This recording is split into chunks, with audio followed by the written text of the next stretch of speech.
యేసుక్రీస్తు వారు ఒక మాట చెప్పారండి. మీ శత్రువులను ప్రేమించండి, మిమ్మల్ని హింసించు వారి కొరకు ప్రార్థన చేయండి అని యేసుక్రీస్తు వారు మాట చెప్పారు. అంతేకాని శత్రువును ద్వేషించండి, శత్రువుల ఎడల మీరు శత్రుత్వం కలిగి ఉండని అక్కడ కూడా యేసుక్రీస్తు వారు ఆ మాట చెప్పలేదు.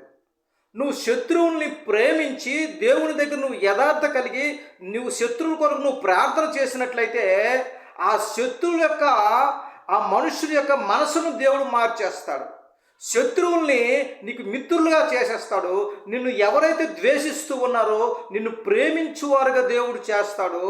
నిన్ను ఎవరైతే తక్కువ చేసి మాట్లాడుతున్నారో, ఎవరైతే ఏ నోటితోనైతే నిన్ను కించపరిచి మాట్లాడుతున్నారో అదే నోటితో నిన్ను హెచ్చించే విధముగా మాట్లాడేటట్టు దేవుడు చేస్తాడండి.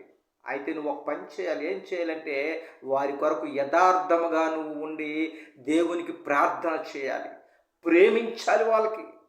నువ్వెప్పుడైతే యథార్థముగా ఉండి ప్రేమించగలుగుతావో నీ ప్రతికూల పరిస్థితులు కూడా దేవుడు అనుకూలముగా నీకు మార్చేస్తాడు.